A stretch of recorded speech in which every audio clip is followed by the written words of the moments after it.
Boker Tov, nous sommes le 15 octobre 2017, le 25 Tishri 5778. On peut dire que nous sommes le premier jour véritable de ce que l'on appelle couramment en Israël Achrei Achagim, après les fêtes de Tishri. Daniel Haïk au micro, David Amara à la technique. Heureux de vous retrouver après plusieurs jours d'absence, après ces Chagim de Sukkot en particulier, pour tenter de mieux comprendre et d'analyser l'actualité de la matinée durant cette heure d'information sur studiokalita.com. Une heure d'actualité que nous allons débuter dans quelques instants par les grands titres de ce matin vers 8h10. L'invité de la rédaction, ce sera Avi Pazner, ancien ambassadeur d'Israël en France et en Italie, qui nous parlera de la décision prise la semaine dernière par les États-Unis et Israël de quitter l'UNESCO, et également de l'élection vendredi soir d'Audrey Azoulay au poste de nouvelle directrice de cette même UNESCO. Nous essaierons d'en savoir plus sur les tenants et les aboutissements de ces deux développements donc autour de l'UNESCO. Vers 8h25, Eliana Gurfinkel sera de retour pour nous présenter sa chronique Un jour notre histoire. Vers 8h35, je vous présenterai la revue de la presse et des médias israéliens.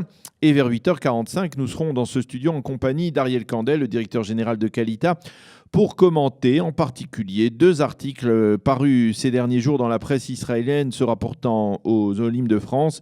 Nous y reviendrons dans notre revue de la presse et des médias israéliens.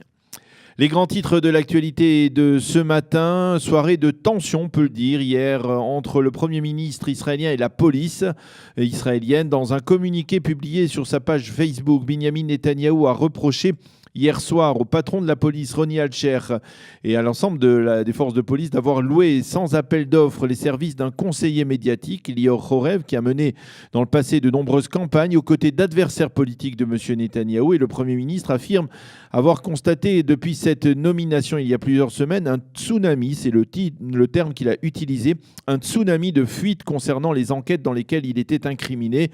Le Premier ministre a écrit son post vers 21h50 hier soir, et vers minuit, la police a très vivement réagi en qualifiant ces propos d'attaques sans le moindre fondement. Nous ne nous laisserons pas entraîner dans ces attaques destinées avant tout à entraver l'action de la police et à délégitimer l'état de droit. La police fait son travail conformément à sa mission, a déclaré donc l'un des porte-paroles de la police israélienne. Il faut rappeler qu'il y a moins de 2 semaines, le 3 octobre dernier, la radio israélienne avait révélé que le Premier ministre israélien allait être interrogé à 4 reprises après les fêtes dans le cadre des 2 dossiers le concernant, l'affaire Mill, celle des cadeaux qu'il aurait reçus de la part de milliardaires américains, et l'affaire 2000 du Yediot Aharonot. Il est donc possible que l'attaque de M. Netanyahou contre la police soit liée à ces probables convocations. Il faut souligner que ce communiqué du Premier ministre a provoqué de très vives condamnations de la part de plusieurs responsables de l'opposition politique en Israël, comme Tzipi Livni et comme le nouveau président du Parti travailliste, Avi Gabay. Justement, à propos d'Avi Gabay, celui-ci a déclaré hier qu'il ne siégera pas dans un gouvernement avec la liste arabe unifiée, et ce dans l'hypothèse d'une victoire de la gauche israélienne aux prochaines élections. Je ne vois pas ce qui peut me relier à eux, a déclaré Avi Gabay. Et puis un autre titre important qui nous vient de Paris, mais qui pourrait avoir des répercussions non négligeables sur le plan international. L'ancienne ministre française de la Culture, Audrey Azoulay, a été élue vendredi à la direction de l'UNESCO. Elle a emporté sur son rival qatari de 2 voix, en obtenant en particulier, il faut le souligner, le soutien de l'Égypte. Audrey Azoulay a 45 ans, elle est juive, parle hébreu. Elle est la fille d'André Azoulay, l'un des plus proches conseillers des rois du Maroc, Hassan II et Mohamed VI. Son élection intervient moins de 2 jours à peine après la décision des États-Unis et d'Israël de quitter cette même UNESCO, après que l'organisme international ait adopté, on le sait, une position systématiquement anti-israélienne et ait tenté de réécrire l'histoire du peuple juif et de l'État hébreu à la suite, dans le cadre de plusieurs résolutions qui ont suscité la colère des États-Unis donc et d'Israël. Le représentant d'Israël à l'UNESCO, Carmel Chama-Cohen, a émis l'espoir qu'Audrey Azoulay sera capable de modifier l'actuelle tendance au sein de l'organisme international.